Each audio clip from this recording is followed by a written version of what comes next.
Welcome to the See Me Be Me podcast. I'm Nile Henry. And I'm Blair Henry. And we're two brothers who set out on a mission to make motorsport and STEM careers more diverse, affordable, and inclusive. We are the founders of the Blair Project. This podcast series delves into the minds of inspirational individuals who come from ordinary and often humble backgrounds, but through their belief, dogged determination, and never give up attitude, have managed to overcome academic, social, or mental challenges to achieve their dream careers. Our guests will share their life lessons that you too can apply to your own. We hope their stories will inspire you to go further, aim higher, and accept nothing less than you deserve. Your ambition, your purpose is all within, and we're here to help you unlock it. The planet of possibilities are endless. You know who made it.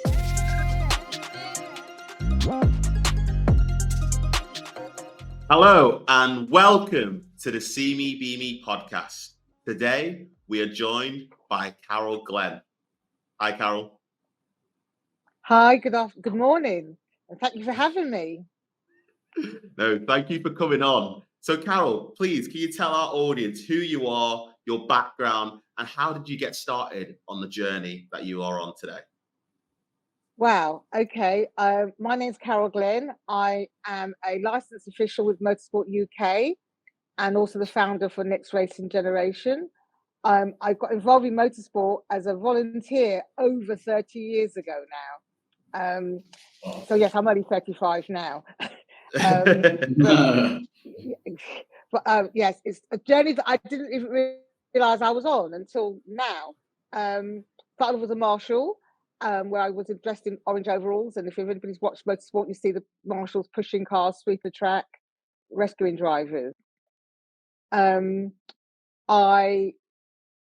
was actually the first black female official as well, and I've been the for quite a while until another colleague joined me about 20 years ago, and that's quite sad because I feel as if the face of motorsport, has changed very, very, very slowly. Yeah. Sorry, Carol. Just going in terms of your childhood growing up, in terms of you wanting to pursue a career within motorsport, who were some of your role models growing up? Well, obviously, there wasn't very many female role models, but I remember watching the REC rally, as it was called then, and obviously the main woman in those days was Louise Walker, who used to do a lot of rallying. And I used to watch things like James Hunt, Nigel Mansell, all those people from the 80s, David Hill, all racing.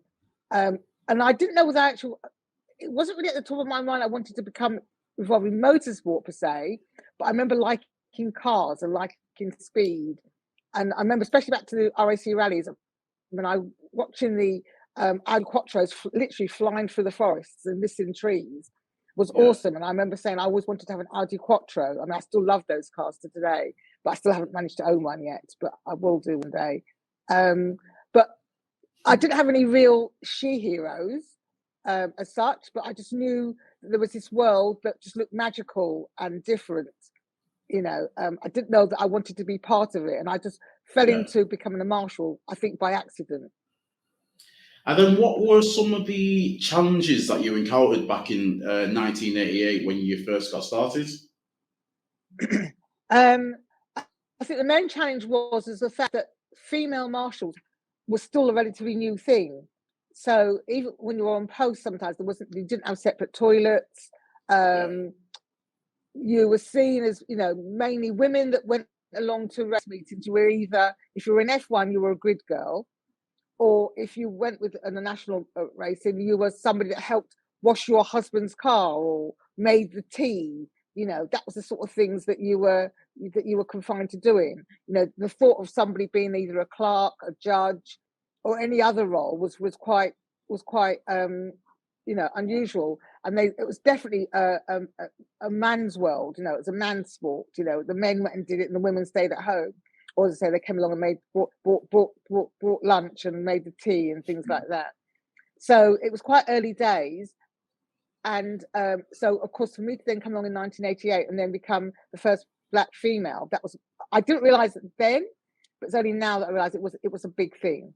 It was quite a big thing. Yeah. So tell us about, you said you happened to just stumble into getting involved in marshalling. How did you get involved? Like, did someone invite you into the industry, or? Yes, it was my ex-partner at the time. Well, he wasn't my ex at the time. He's now become my ex. But I remember him going off to say he was going off, and I said, "Well, where are you off to?" And he said, "Oh, I'm off to Brands Hatch." I went, "Oh, okay." So I came along with him as a guest, and I remember sitting at post 5 of the corner Druids. If anybody's ever been to Brands Hatch, you know, as you come out the Startford side, come down the hill and up. That was our post. That was post 5. And in those days, there used to be a little small stand, and I remember sitting in a stand and watching these cars hurtle up towards us and then do that very tight turn to go back down the hill again. And I fell in love at first sight. It was absolutely awesome to be there, to hear the cars, see the cars, be that close to the cars. And within weeks, maybe a couple of months, I had my first set of overalls and my first membership for my first club. That was it. And how did it feel at the time once you decided this was the avenue I wanted to go and I wanted to get involved with being a marshal? And you just said you were the first black female, and I imagine you're probably of a handful, maybe you count one hand amount of females who were involved in marshalling at that point.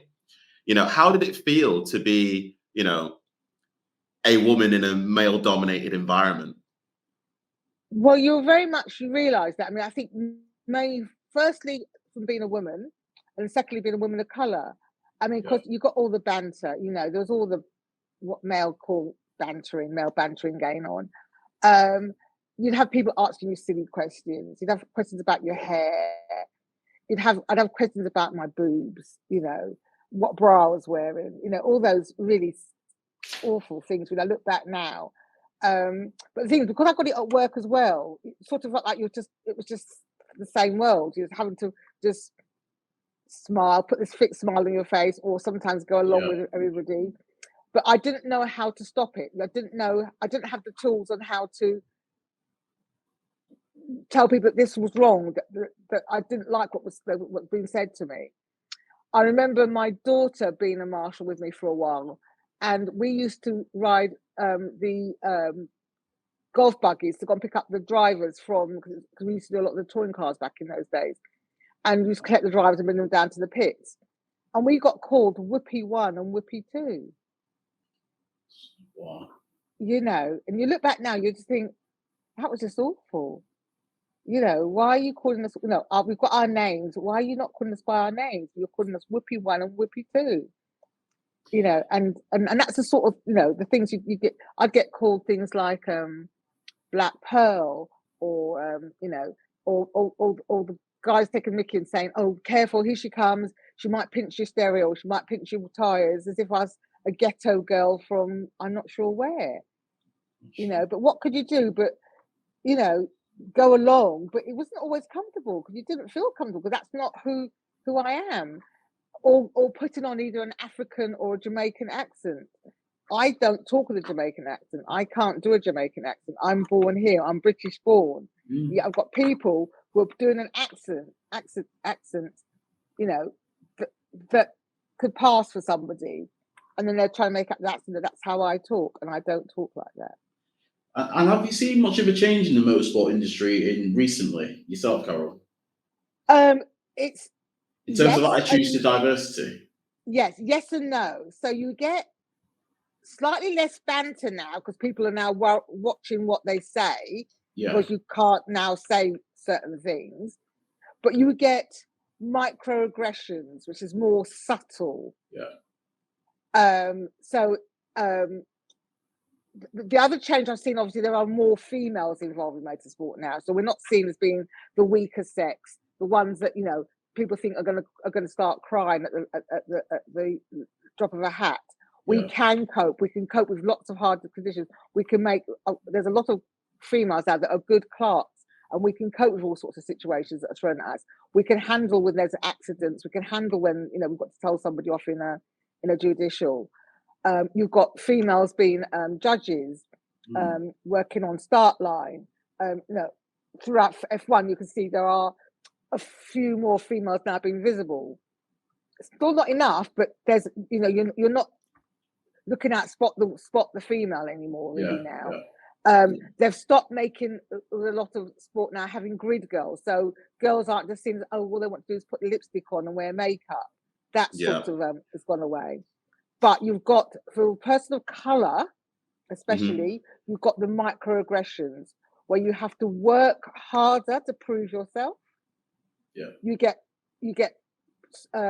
sometimes passed over for a less experienced person because they don't want to see things with putting you in charge of something. They'd rather have somebody who's got little or no experience, and then when it all goes wrong, then they then come and say, oh, could you look after this, or could you do that? We know you can do that. And again, you have to just play the waiting game sometimes. So it's a whole different battle you've got. The battle I had 30 years ago is different to the battle I have now. Yeah, as I say, we've known each other for quite a number of years, and we've both been fighting that same battle. You much longer than us, but we've dealt with some of those same issues within the motorsport industry. But what I wanted to talk about now is the importance of networking, especially with other diverse individuals within the world of motorsport, and that's something that you've set up with Next Gen Racing. Can you talk a bit about Next Gen Racing? Yes. So my ambition initially, when I first started, it was I wanted to have my own F1 team. Yes, I really had to have ambitions. But the reality is that actually there's a lot more important work to do. And that important work is to engage with young people so they can see that there's people that look like them in the industry. So that gives them, the impetus to get involved. Because when they look in and they'll go, well, okay, the only person I can see is Lewis Hamilton. Who else is there? They don't realize that there are other black drivers out there. There's other people that are engineers because we're not seen. We're still hidden behind the scenes. So until we go out there and tell our stories constantly, to let them know that yes, you too can do that. You too can break a glass ceiling. But it may not happen in my lifetime, but certainly hopefully in your lifetimes. We're not having these conversations here about being the only or the minority. It should just be. There should be no conversations. It should just be normal. If I could just relate a great quick story that happened to me last December. Yeah, I'm now a Girls on Track and FIA Girls on Track ambassador, and we had an event at UCL in London at their engineering department. And I always look out for, and obviously it's mainly girls that come, but I always look out for the girls of colour because there's already normally about one or two that come on these events. And I spotted a young lady, so I made my way across to her to go and introduce myself. She went, I know who you are.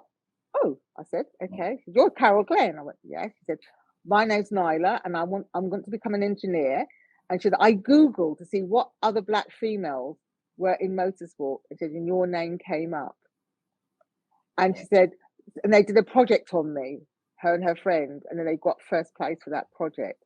I was in tears. So without knowing it, I was making an impact on a young girl's decision to become an engineer when she's only 15, 16.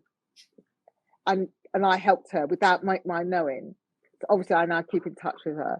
So that's what I realized, is that it's not what you're seeing doing straight away, it's what's happening on in the background. With some of the young people that you've worked with, have they, in a way, have they never been encouraged to go into the careers within like motorsport or engineering? Or no. A lot of them, it's been their decision, and they often get discouraged by their career teachers or their teachers. It's like, oh no, go and become a whatever. Oh no, do this, and it's often that child's determination to prove that they want to do what they want to do, especially for the girls. I don't know if it's as bad for the boys, really, because the boys sometimes can get away with it. But for the girls, they want to become an engineer. Especially if they're of colour, they've got to really, really fight to try and, get the help. Try and obviously do a lot more background work. They may not have parents that are involved in motorsport, so that doesn't help get them the leg up where they need it. Going off that story that you just mentioned about that young lady who discovered who you are and came to you and it's like, you're one of the reasons why I want to pursue a career in motorsport, and I'm sure there's been countless others. How does it feel, or when did you first realize that you were a trailblazer? I suppose about 2 or 3 years ago when I first started talking out, because I never used to talk out. And none of my family understood what my passion was with motorsport. All they knew was that they don't invite me to a christening or a wedding or a birthday on a Saturday or Sunday, but Carol was not showing up because Carol's somewhere in a field or a circuit somewhere in the cold and wet and damp, and she'd rather do that than go to a christening or wedding or whatever. But because it was commitment, because once you've volunteered at the beginning of the year, you've made a commitment, and unless it's a matter of life and death, and you can't go, you're going to, if you don't go, you're working as a team. If you don't go, you're letting the team down, or you're going to put pressure on other people, because it's all volunteers that run motorsport. That's what people don't realize. Whether it's a F1 event or a little club race meeting, behind the scenes, it's one of the only sports which relies upon 100% volunteers. Without marshals, without doctors, without recovery, without a whole infrastructure, motorsport in this country would not go ahead. And then, Carol, I wanted to ask a question just in regards to, I remember you were saying earlier about, in terms of attitudes to people of colour, it's only been like in recent years. So, for example, in Formula One, just like after the situation with the Black Lives Matter movement, we had Lewis Hamilton. He publicly called out racism, particularly in the motorsport sector, and then as a result, Formula One, they set up the We Race as One initiative, and now they're promoting, like, say, more opportunities for people from diverse backgrounds to pursue a career within Formula One. How influential would you say figures like Lewis Hamilton are in terms of like changing attitudes to people across the country for people of colour to get involved in motorsports, and particularly Formula One? Well, that was very important, and the fact, I think that's when he first started speaking out, was when I decided to put my head across the parapet, because I wanted people to realise, yes, there was Lewis at the top, but there was also other people at the bottom, and that's when I think I got the courage to start speaking out and to tell people what I was doing, because a lot of people didn't know what I've been doing, and then I realised when I started talking that how long I've been doing it for, and I've been doing motorsport longer than I've had most jobs in my life, and that's what was quite sort of, say heartening. I suppose, I realised I suppose I was suffering from imposter syndrome for a long time, but I'm now feeling more comfortable in the fact, yes, this is who I am. This is what I've done. You can't take it away from me. I have been involved in motorsport for 34 years, and nobody can take that away from me, and I have fought for my place to where I am now, and I will keep on fighting to make sure that more people come up behind me. So we're not having these sorts of conversations anymore. It's got to change. Absolutely. I mean, we've been seeing ourselves with our electric go-kart challenge, and just opening up the eyes to a lot more young people from diverse backgrounds, and just changing the attitudes. We find that sometimes all it takes is just someone believing in you or giving you that guidance, and then essentially it just opens the doors of opportunities to these young people in terms of career paths that they can go into. So sometimes all it takes is just someone to believe in you. Absolutely, because I don't know why that we have to always prove ourselves more than anybody else. But you'll have two people in a room, and you've both got a panel of people can look at you without even looking at your CV, for example, to see what you have done, but they will judge you by your colour. That's all they're going to judge you by, not by your ability, not knowing by what you've done, And I'm sure, but most people also want to be given a job because of their abilities, not because of the colour of their skin. I don't want to be given a position, because I want to tick somebody's box, to tick the diversity box. I do not want that role. I want the role because I am the best person at that time to go for that role, whatever it may be. Absolutely. And that's what everybody, and that's what I want to make sure any youngsters need to know. They've got to understand their own worth, and your own worth is yourself and your own ability. Yeah, I think I read on a report somewhere that sometimes when employers from Caucasian backgrounds are making hiring decisions, sometimes the recruitment process is that they hire people who look and sound like them, because they're seeing themselves reflected.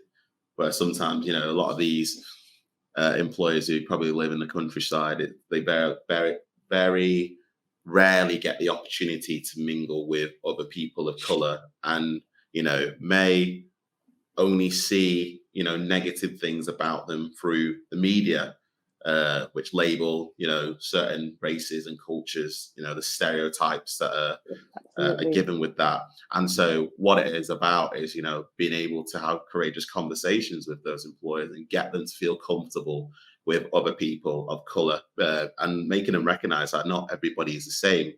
And that's some of the work that was highlighted in the Hamilton Commission report, and that's saying that there are young Black people who do want to go into engineering, and that there are individuals who are trailblazing in the world of motorsport. And things as a result of Black Lives Matter and We Race as One and Lewis being vocal, there's been initiatives set up as a result of that. One of them being Driven by Us, which you are the club secretary for. So can you tell us a bit about Driven by Us and what's its aim, its mission, and what it wants to achieve? Well, again, another first. So it's a Motorsport UK approved club. Slightly different than some of the other clubs, where most of the other clubs that are on the list are organising clubs of race meetings. We're a club organised for change in motorsport. It's mainly people from engineering background, but we are attracting our people from from all different backgrounds, from media and from hopefully marshalling and competitors.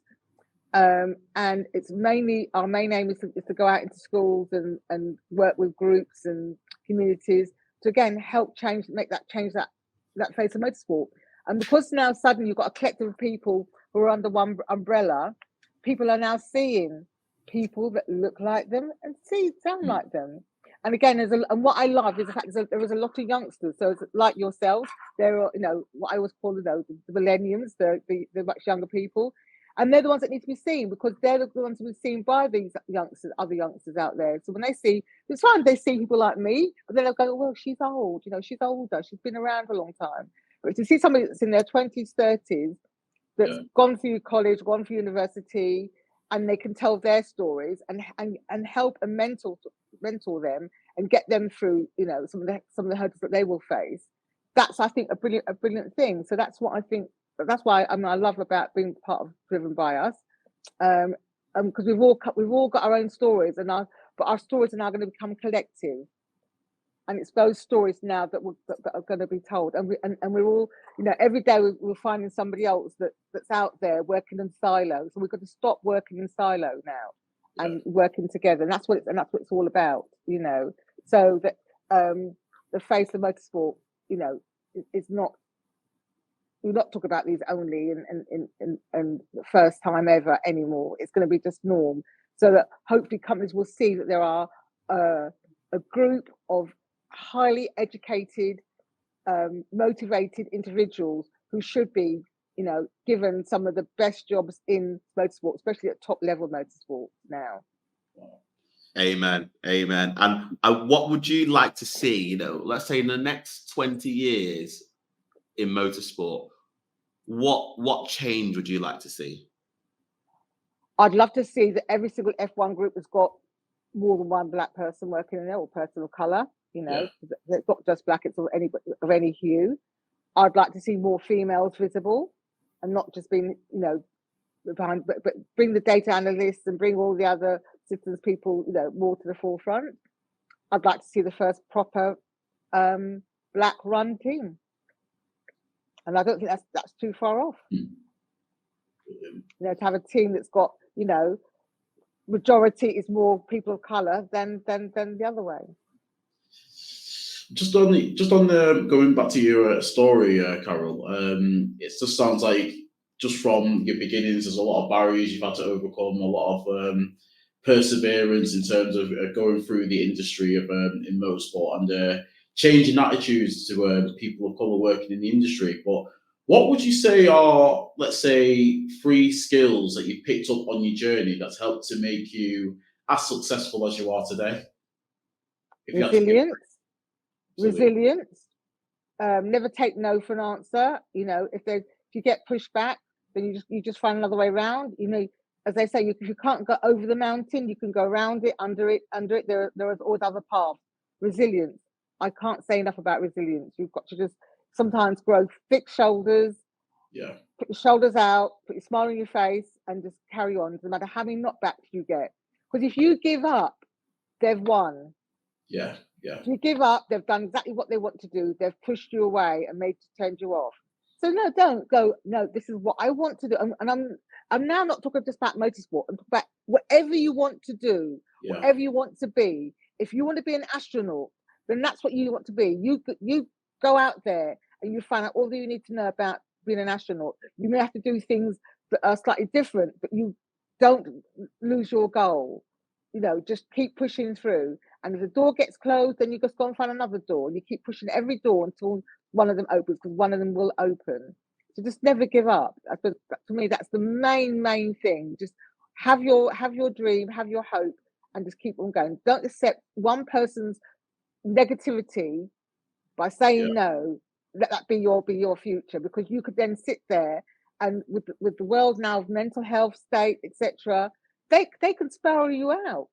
Why are you gonna let somebody else spiral you out into depression, into not feeling worthwhile, etc.? But you have just got to find that resilience, and sometimes it means just literally pulling up your shoes and socks and and getting on with it, and then work away at something, keep chipping away and proving. Unfortunately, you have to prove who you are.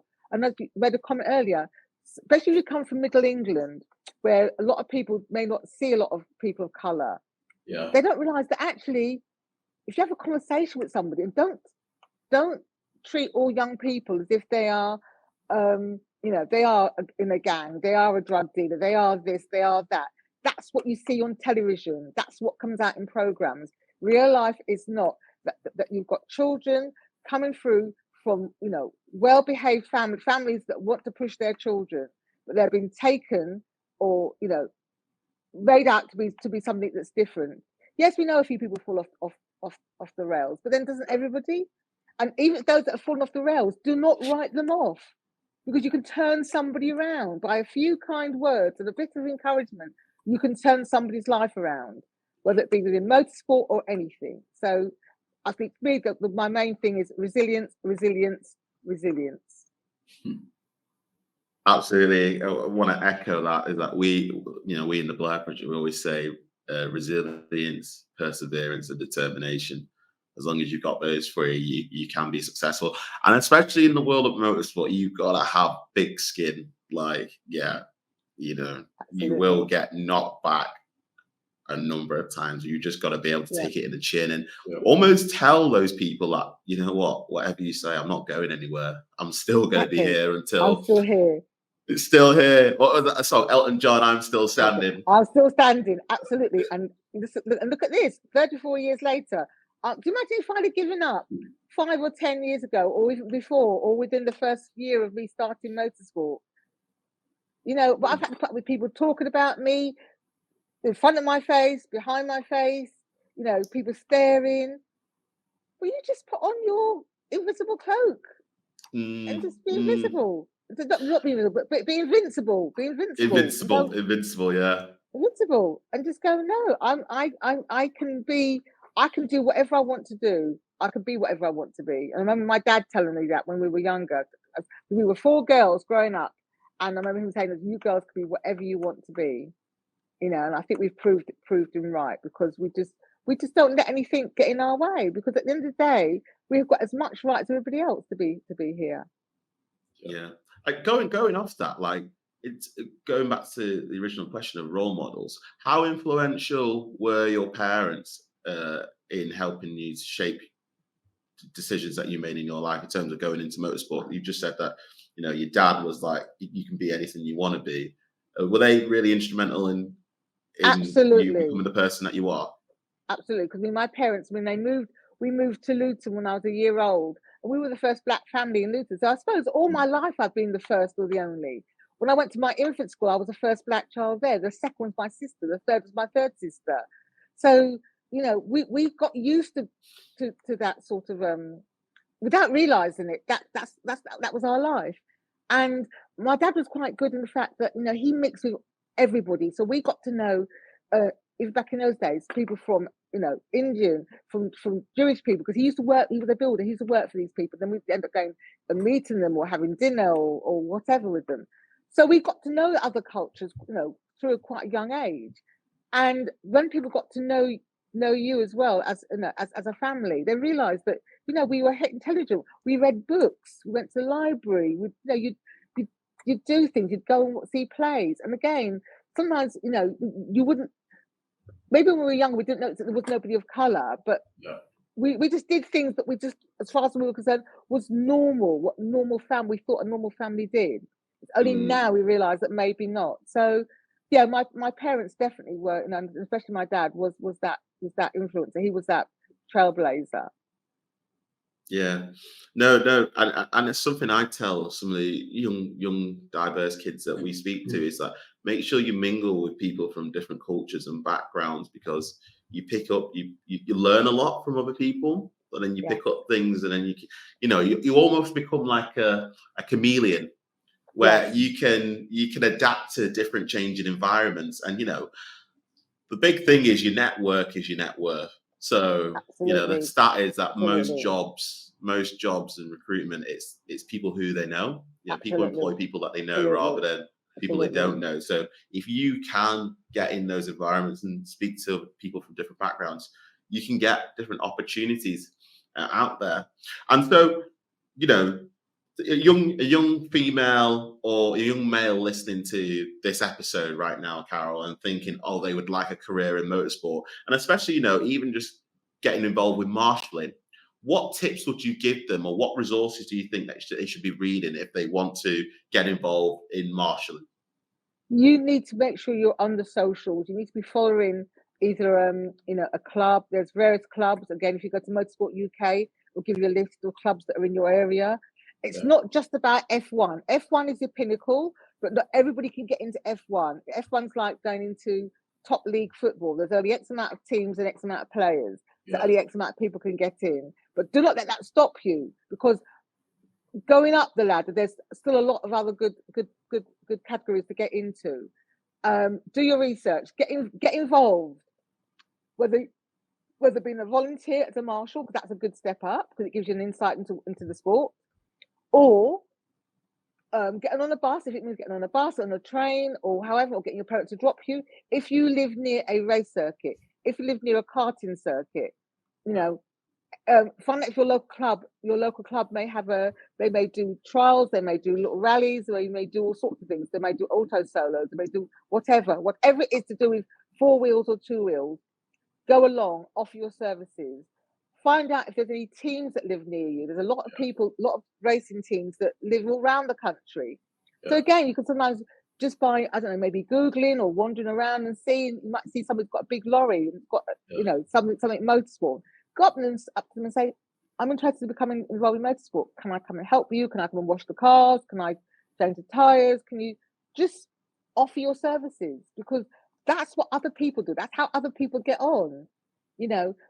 Talk to your parents, because you never know. A friend of a friend of a friend may have some subtle involvement in motorsport. We don't network enough within our own groups. So most kids, you say to them, what does your parents do? They don't even know what their parents do. So, get involved. Ask what your parents do. Maybe ask you can go. Sometimes some companies do bring your child to school day. Understand, not just what your goal, but maybe get some experience in business management, in office management, event management. All those things can all lead you up to a road. If you're interested in becoming a commentator or a presenter, do your reels, do your little videos, put things out there online so people can see you. Right now, there's at least 3 or 4 girls that have got their presenting jobs now because of what they were doing on TikTok and various platforms like that. You just have to put yourself out there. And then, again, this is all part of the door opening. If you keep banging on the doors, then you'll get somewhere. Personal question next, Carol. What would you say is the proudest moment of your career so far? Wow. I suppose meeting that young lady the other day, I suppose one of my proudest moments, has got to be my recent one. at the Silverstone Grand Prix. I wasn't actually there for the Grand Prix, but on the week leading up to it, I was working with Mission 44.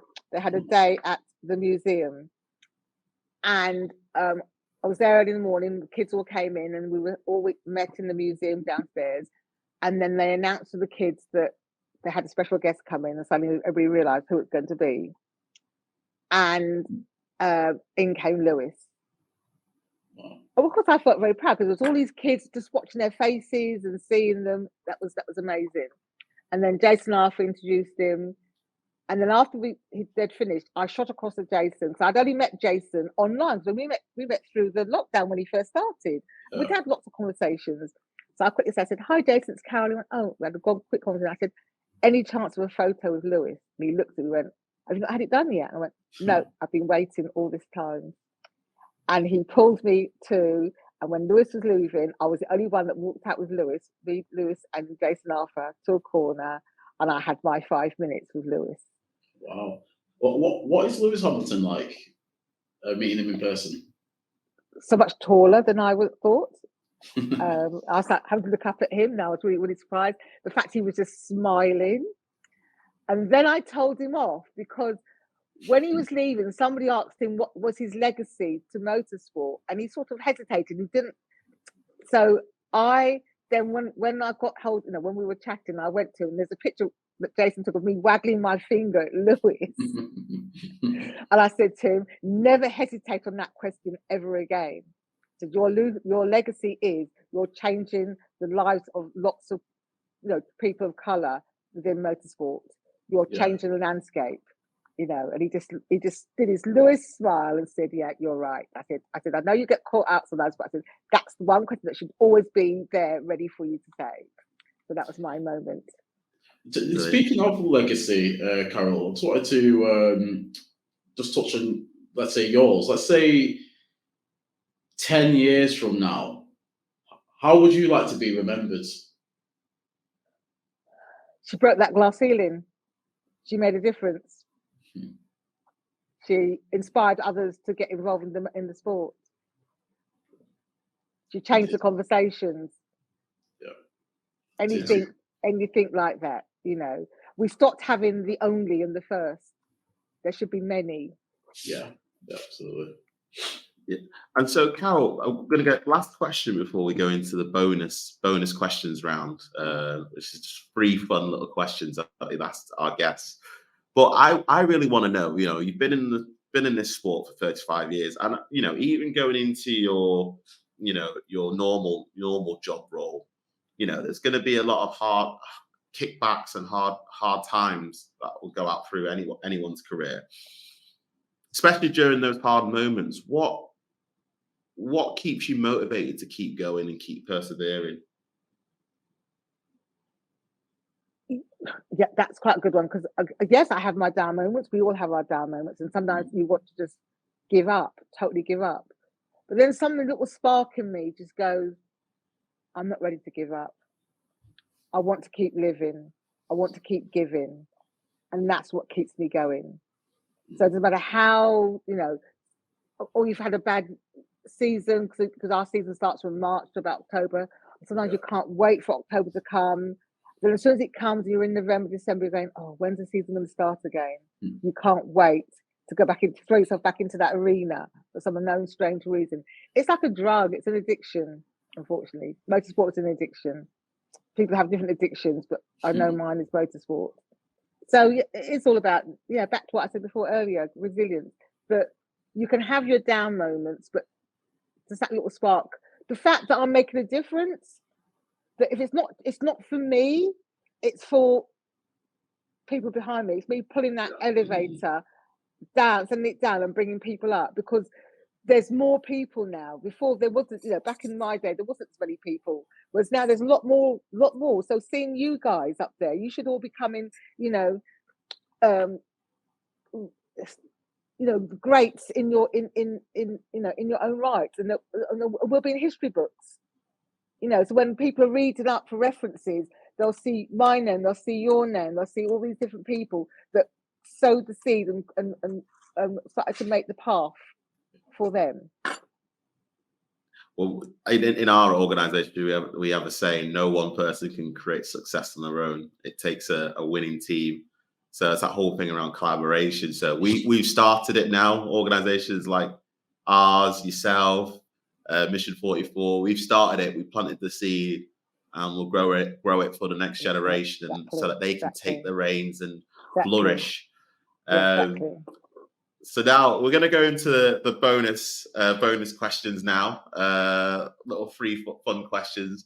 And if you've seen it, you know that one of the questions I do judge all my guests on. And that one is, Carol, the first one. Should pineapple belong on a pizza? No! Thank God. Thank God. No pineapple on any pizza. You could have pineapple off the pizza, I say. But to get rid of the full feelings, it helps with the digestion, but never on a pizza. No. In a cocktail, in a drink. Yes. Freshly cut up, but not on a pizza. Hallelujah. Hallelujah. Woo! The second one, Carol, and I'm relatively interested in this one because of your marshalling background. Where's been one of the coolest places that you've been to that you've had to marshal at? That's easy. Mulsanne Strait, Le Mans. Oh. Ooh. And you know what? This isn't part of the 3 questions, but why was it so interesting? What can I say? Forget the F1, forget the Grand Prix. Everybody needs to experience Le Mans 24 hours. I can't even describe it. You have to be there. You have to be there right from Tuesday, from scrutineering to watching the parades go through the town. Then on Saturday afternoon, that race starts, that you get that sinking feeling in your stomach. All the cars start and off they go. And you don't know who's going to finish until Sunday, not Sunday evening. It's just lovely. Yes. It's on the books. On the goals. Le Mans is somewhere that I do want to travel to and watch.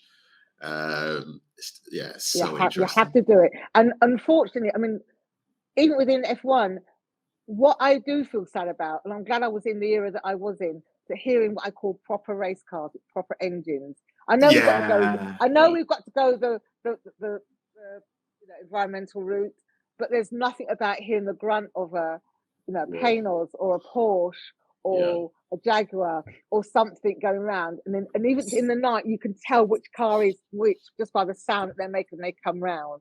That sends shivers down your spine. I remember when we went to our first F1, our first Grand Prix back at Spa in Belgium. This is probably over 10 years ago. Sat on top of the hill, and you're just hearing the power of the engines from the cars. I think there were V8s at the time. Yeah. But oh my God, you almost had to put your fingers in your ears because it was just so loud. But it's so beautiful as well. It is. I do miss those times. Yeah. And then the third one I'd like to ask Carol is, if you could throw a dinner party tomorrow night and you could invite 3 guests, dead or alive, doesn't have to be in the world of motorsport. 3 guests. Who would you invite to that dinner party? Wow, I would have to have Lewis. Michelle Obama. Okay, yeah. And Nelson Mandela. Nelson Mandela. That's a very interesting tale. Yeah, I think some good conversations would come out of that, I think. And I would have to cook for them. I'd have to do the cooking. Oh, what cooking? What would you cook? Oh, it'd be a fusion of Caribbean and English / French, maybe. Oh, interesting. So curry goat. Oh, curry goat, most probably. Ackee and saltfish, but done slightly different. Some fried plantain. Nice. Definitely some fish of some sort will be done. It'd just be a nice fusion. Lots of nice food, sharing platters. Just all help yourself and keep the conversation going. I think me and Blair would have to sneak into that dinner party with a pineapple cocktail. with some rum. With some rum, obviously. With some rum. There's loads of them. Just make sure it's not Ray and Nephews, because we don't want Nelson Mandela or Lewis or Michelle popping off. That'd be 2 shots and a done. Yes, absolutely. Quick dinner party. Yeah.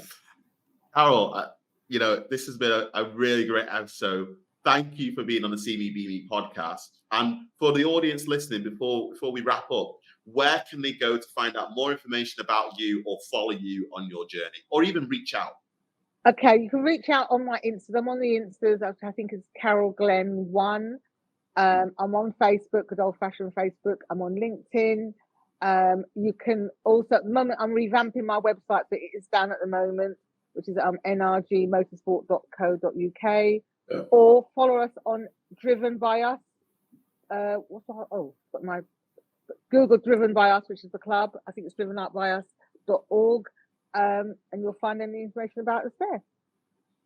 Fantastic. So I hope we wish you the best on the next part of your journey, and I'm sure in a year's time there'll be more exciting developments, and we'll have to get you back on the podcast. Thank you very much. As normal, it's been lovely working with you too, and I'm always following what you're doing, and hopefully we'll get to meet up soon, because we've done so many of these things online. We need to meet up, and also you should become members of the club as well, so that you've got a lot to contribute to the club as well. So please join the club. Absolutely. If you can make an introduction, definitely. I will be there. I will do. Okay. Excellent. Thank you very much. It's been wonderful. Thank you, Carol. Thank you. Take care, Carol. Thank you. Bye-bye. Bye. Blair, Nile. So, what did you think of today's guest, Carol Glenn? I think Carol, her story is just very inspirational, because it mirrors our struggle within the motorsport industry. I just felt like when she was explaining about her experiences being the first black marshal in the UK, and how there was always this stigma on these stereotypes, these negative stereotypes, being that she's not only just a female but also black as well, and that it was almost a feeling within the industry she didn't belong. But it doesn't matter how much there was pushback or how much adversity that she went through. It didn't stop her from fulfilling her goals and ambitions. And one of the things that really inspired me when I asked about her 3 strengths, she just said resilience, and that's just mirrors in her story how it doesn't matter what hardships you go through, you just got to keep on going and keep striving towards your goal no matter what sort of adversity you go through. What about yourself? Yeah, I think that's one of the key things that we're starting to pick up from a lot of our guests on this podcast, is that resilience is key, and not being afraid to, when things get tough, don't give up, keep going, keep persevering, keep chasing, because you'll get there eventually. No, I really liked Carol's story and the journey that she's been on as a woman of color, trailblazer, being the first black marshal, and especially female in motorsport. And how she is literally still to this day is still involved in the sector over 30 years now.